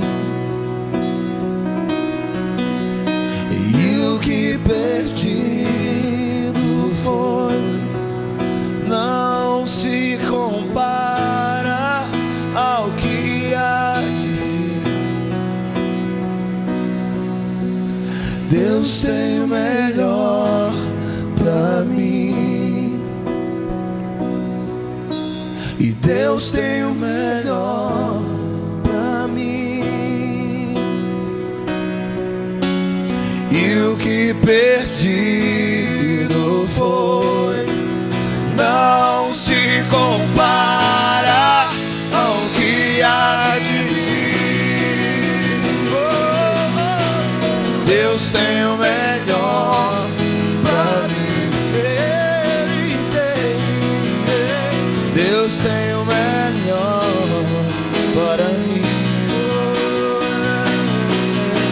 E o que perdido foi, não se compara com o que há. Ele tem. Deus tem o melhor para mim. Ele tem o melhor. Deus tem o melhor para mim. E o que perdido foi, não se compara com o que há de vir. Queridos, eu quero te convidar a você, nesse momento, fechar os seus olhos e avaliar o seu chamado, a sua vocação diante de Deus. Não importa seu passado, não importa seus pecados, não importa quem foram os seus pais, não importa se foi Acás. Ezequias abraçou Davi. O que importa é se você está disposto a fazer aquilo que está certo. Não importa o preço, não importa o custo.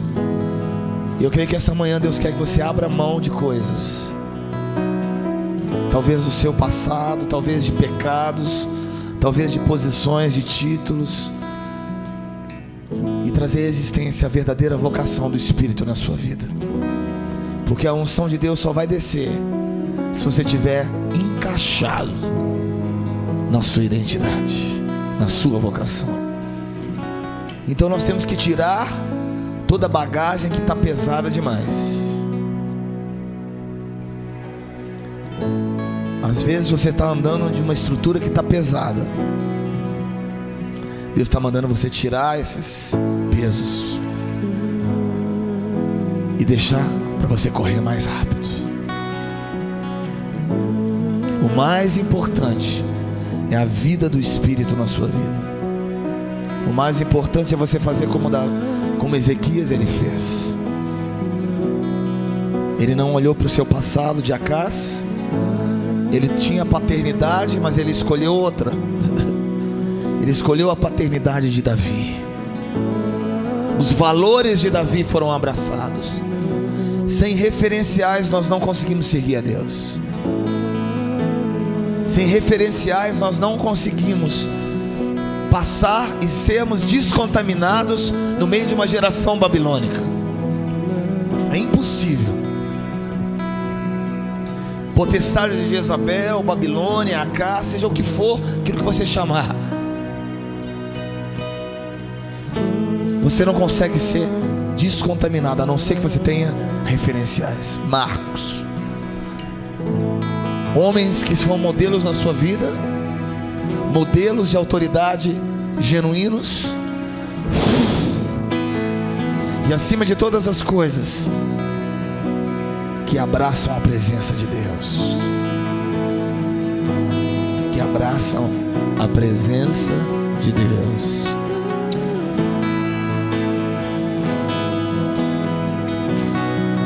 Se você tem algo para entregar, eu quero liberar o altar aqui. O altar significa morte. O altar é altar de entrega, não é altar só de bênção, é altar de entrega. O Senhor está me pedindo algumas coisas essa manhã. E aquele também que quer entregar alguma coisa, um título, um chamado, um pecado, para abraçar os modelos de Deus, você saia do seu lugar e se ajoelhe aqui na frente. Uma nova história Deus tem para mim. Um novo tempo Deus tem para mim. Tudo aquilo que perdido foi, ouvirei de sua boca, te abençoarei. Uma nova história. Uma nova história Deus tem para mim. Um novo tempo Deus tem para mim. Tudo aquilo que perdido foi, ouvirei de sua boca, te abençoarei. Uma nova história Deus tem para mim. Um novo tempo Deus tem para mim. Tudo aquilo que perdido foi, ouvirei de sua boca, te abençoarei. Uma nova história Deus tem para mim. Um novo tempo Deus tem para mim. Tudo aquilo que perdido foi, ouvirei de sua boca, te abençoarei. Uma nova história Deus tem para mim. Ele tem. Um novo tempo Deus tem para mim. Tudo aquilo que perdido foi, ouvirei de sua boca, te abençoarei.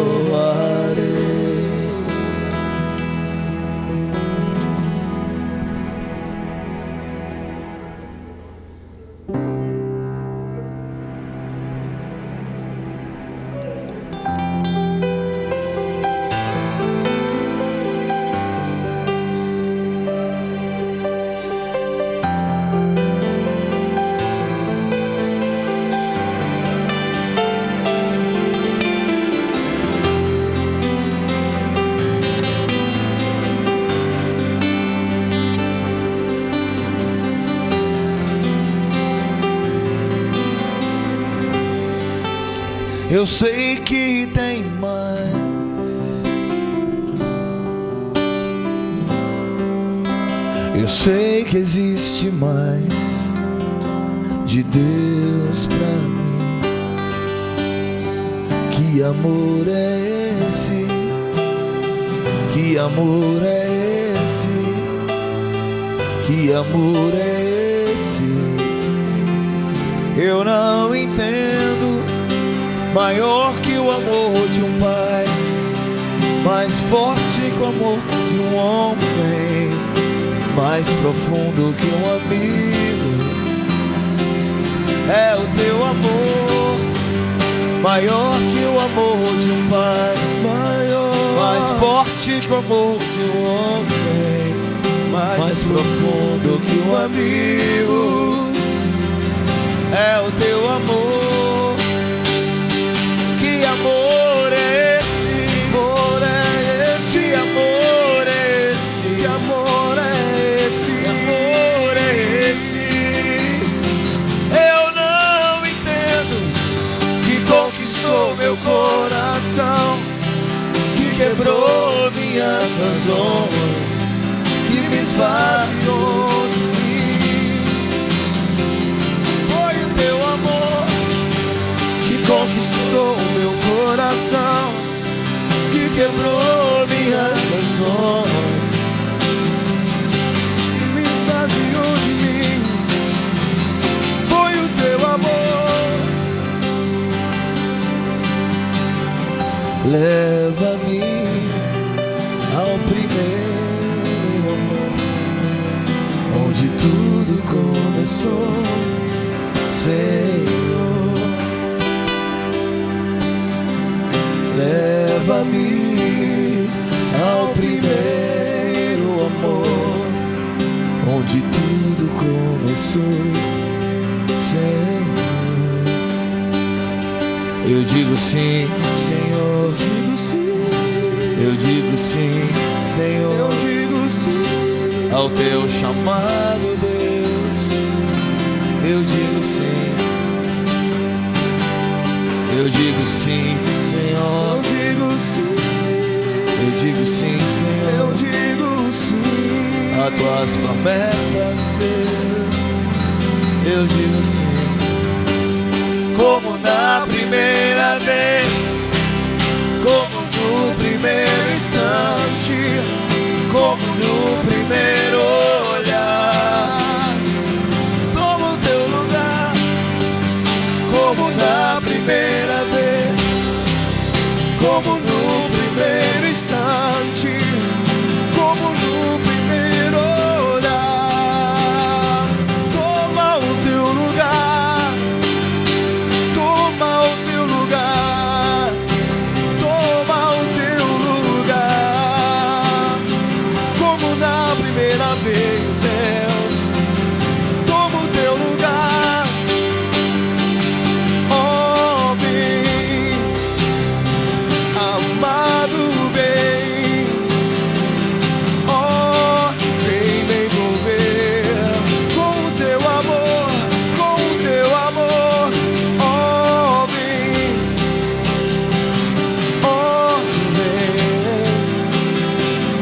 oh, vem me envolver com o teu amor. Batiza o meu coração, batiza o meu coração, batiza o meu coração com teu amor. Batiza o meu coração, batiza o meu coração.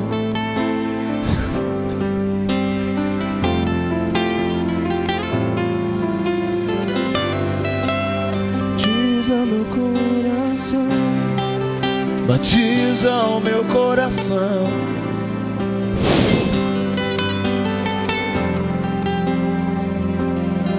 Com teu amor. Eu digo sim, Senhor. Eu digo sim. Eu digo sim, Senhor. Eu digo sim ao teu chamado, Deus. Eu digo sim. Eu digo sim, Senhor. Eu digo sim. Eu digo sim, Senhor. Eu digo sim a tuas promessas, Deus. Eu digo sim. Eu digo sim, Senhor. Digo sim. Eu digo sim, Senhor. Digo sim ao teu chamado, Deus. Eu digo sim. Como na primeira vez, como no primeiro instante, como no primeiro olhar. Como na primeira vez, como no primeiro instante, como no primeiro olhar.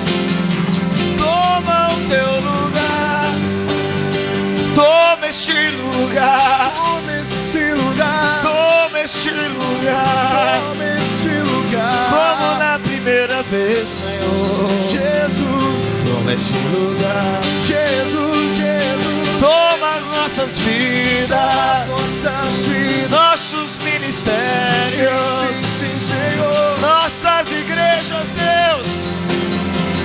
Toma esse lugar, toma esse lugar, toma esse lugar, como na primeira vez, Senhor. Toma esse lugar, toma esse lugar, Toma esse lugar. toma as nossas vidas, Deus. Esse lugar. Toma as nossas vidas, Deus.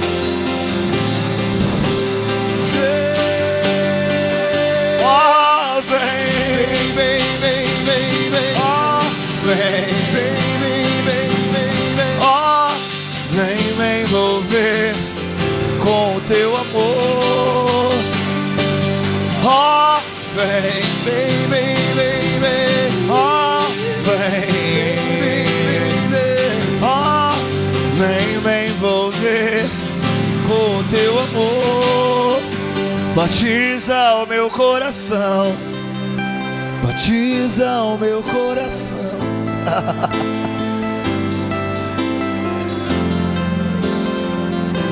Com teu amor, Coração. toca, Jesus.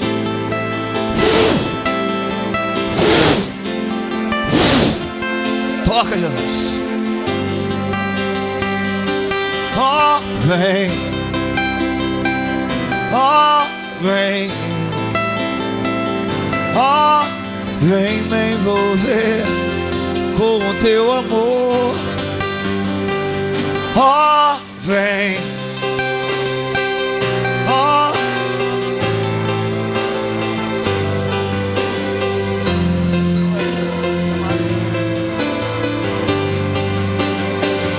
oh, vem, oh, vem,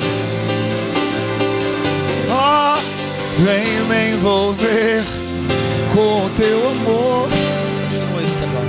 Queridos, existe uma unção que ela é liberada de pais para filhos. Existe uma unção que ela é liberada da mesma forma que Eliseu recebeu uma unção de Elias. É uma porção dobrada do Espírito sobre a vida de cada um.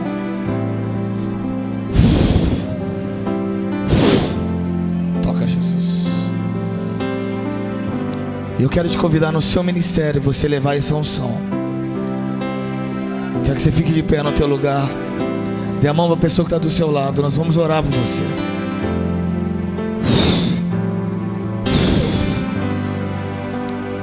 O Senhor quer liberar essa unção aqui no nosso meio, queridos. Dê a mão para a pessoa que está do seu lado.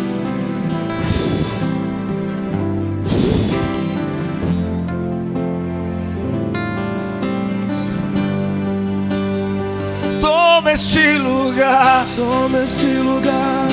toma as nossas vidas, Toma esse lugar. toma as nossas igrejas, Deus.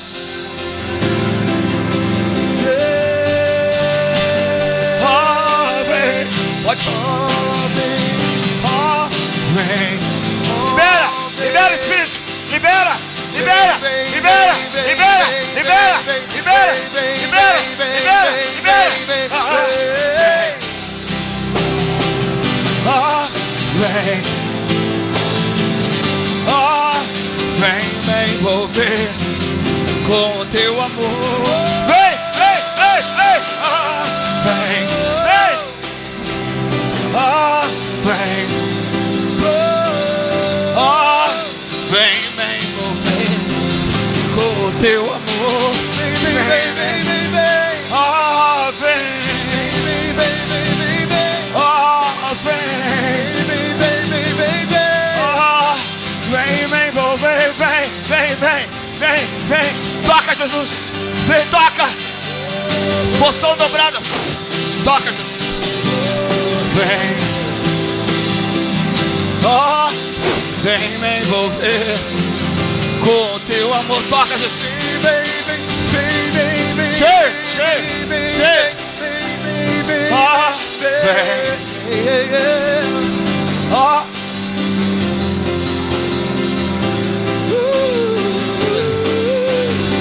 Toma este lugar.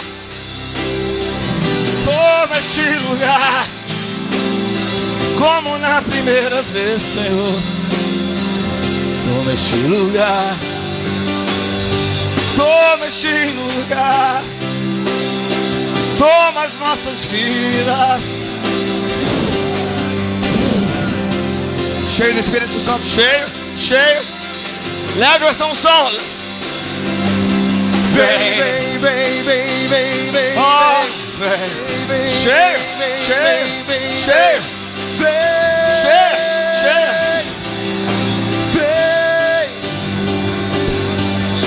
Vem, ó, vem, vem. Espírito de Deus, vem tomar controle. Vem tomar controle. Vem, vem, vem, vem. Toma este lugar. Toma este lugar. Toma este lugar. Toma este lugar, Senhor, Senhor. Vem, vem, vem, vem, vem, vem, vem. Vem, vem, vem, vem, vem, vem, vem. Toma os nossos corações. Toma os nossos corações. Vem, vem, vem.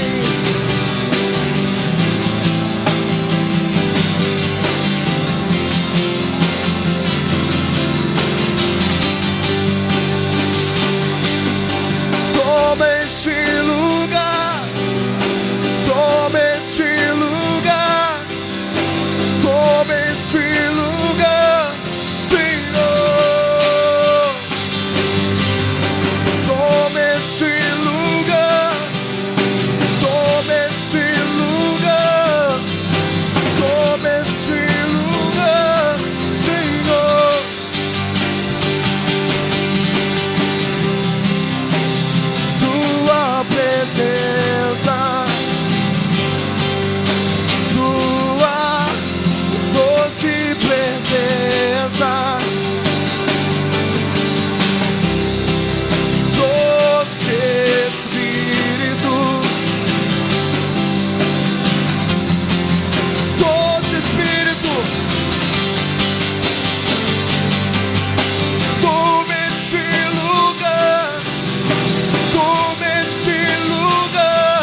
vem,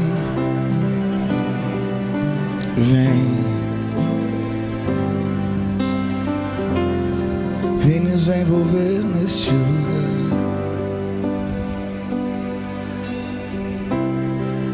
Vem nos envolver com tua glória, com o teu amor. Nós nos arrependemos, Senhor, como igreja brasileira, Senhor, líderes representados nessa nação, de todas as vezes que nós nos contaminamos com aquilo que não é da tua presença, Senhor. Tem misericórdia de nós, Jesus. Nós temos pecado, Senhor.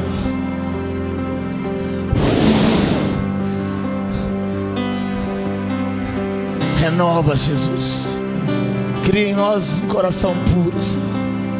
Cria em nós um coração puro, Senhor. Renova em nós um espírito reto e dá-nos de volta a alegria da salvação.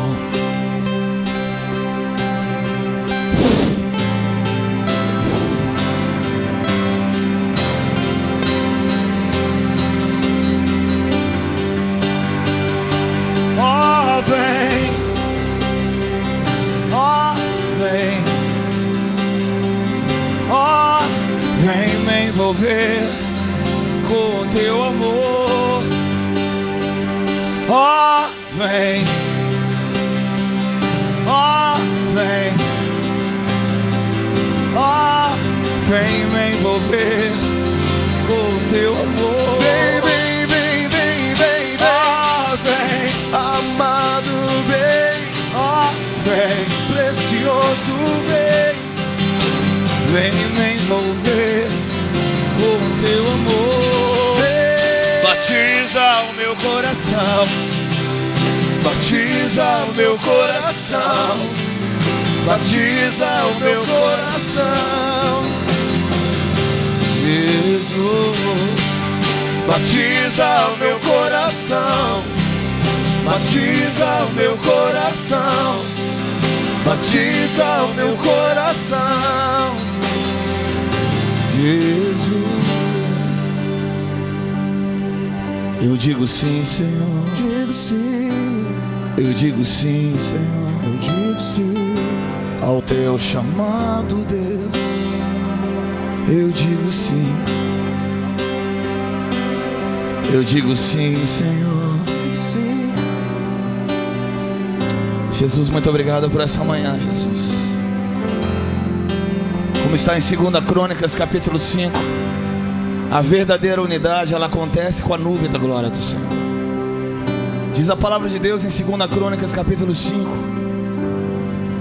que eles estavam ali com símbolos, trombetas, e começaram a cantar: o Senhor é bom e a sua misericórdia dura para sempre. Então uma nuvem da glória do Senhor encheu a casa do Senhor, e os sacerdotes não conseguiram ficar de pé, tamanha o peso do Shekinah, da nuvem da glória de Deus. Escrevam isso no seu caderno. Lembrem isso, queridos. Só existe uma forma de ser unidos, só: debaixo da nuvem do Senhor. Só existe essa forma. Fora isso é política, interesse próprio, troca de favores, é respeito humano. Mas unidade é debaixo da glória, só. Porque debaixo da glória está todo mundo olhando uma coisa só: a presença do Senhor. E no chão, alguém está preocupado com levantar a bandeira de alguma coisa? Não estamos. Estamos tomados pela unção do Senhor. No chão, a única coisa que aquele irmão vê é o pé do outro ali, ó. É o serviço, é o lavar o pé do outro. Guarda isso com todo o seu coração. Não existe unidade a não ser debaixo desse Shekinah. Fora isso é política, interesses e troca de favores ou respeito humano. Só isso. Mas unidade que vai sacudir a nação brasileira é isso aqui, ó.